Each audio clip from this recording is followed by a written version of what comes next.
Hi everybody, welcome to Fast Homebrew.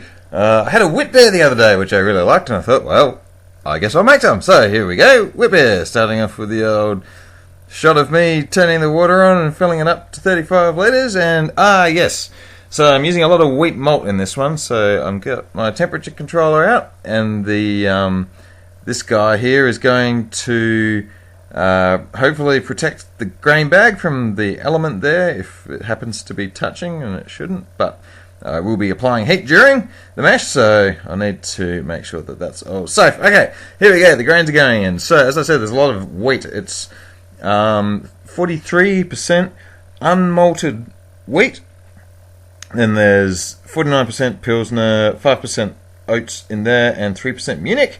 And these guys are rice hulls, and so I figured out that I need about 300 grams of these to make up about an extra 5%. So they're going in, and they don't want to go in nicely at all, do they? So I need to stir them around and get them all. Maybe I should have mixed them in at the same time. Anyway, the whisk takes care of that, so we're all good. So this has gone in at 50 degrees, and that's going to have a little, what do they call it, protein rest. That's the temperature probe.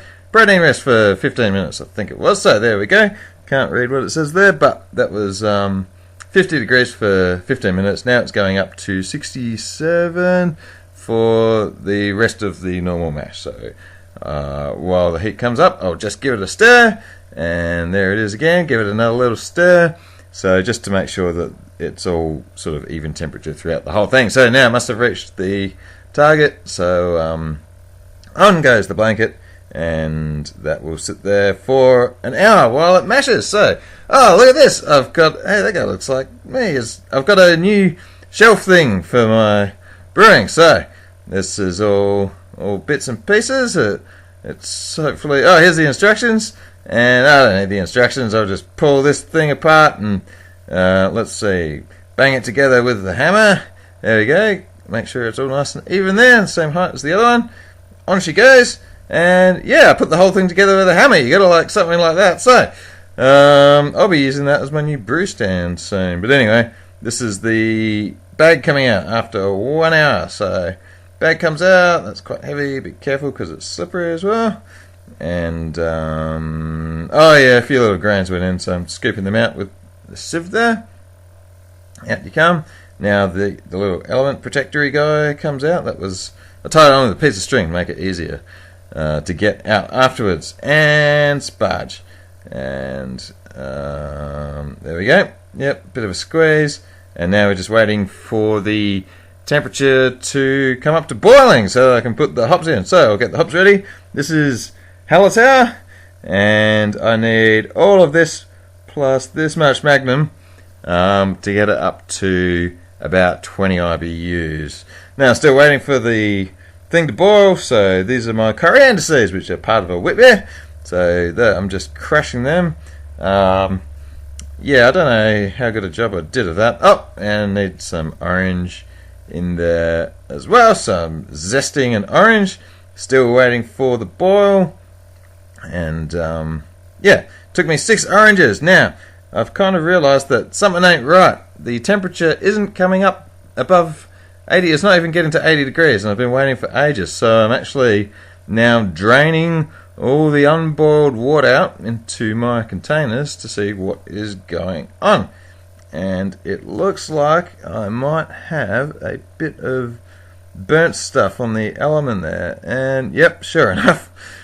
So what's happening is that's all burnt on, and it's causing it to cut out. So I'll just scrub, and citric acid. This will do it. So I've got some water in there. Use exactly that much citric acid and let that boil for a little while. Then scrub it again, and it's all nice and shiny. So all the wart's going back in. I feel like actually because of the way I cleaned that, I might have cleared the beer a little bit, because an awful lot of like muck just came straight out. But anyway, finally boiling. In goes my single edition of that stuff. And I was supposed to mow the lawn today, so I guess I got to do that now. I was going to do this after, but this is turning into a bit of a saga actually. So yeah, finished mowing the lawn while it's boiling there. Mowing on the side of a hill is annoying. Anyway, here we go. Alright, 15 minutes to go. So that's corriander going in. That is some yeast nutrient and orange peel, zest stuff. That's all going in. So that boils for 15 minutes. And then what's next? That must be done. Oh, done. Heat comes off. Timer starts. And this guy comes out. And then I guess it is whirlpool time. So we will whirl the pool and let that settle out. Okay, so now it's been there for about 15 minutes. Just getting rid of the lying sample.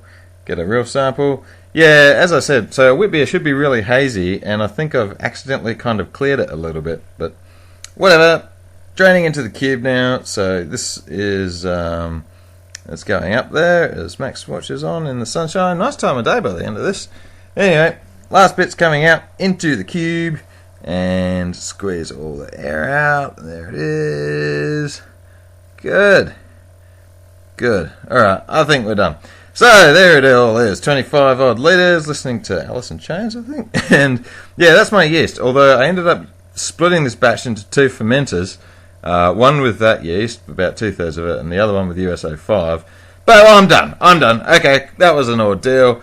Stupid. I'm glad that it was only a crusted over thing that needed cleaning. Otherwise, it could have been a disaster. But thanks for watching the saga of the Witbier. I'll see you again later. Bye.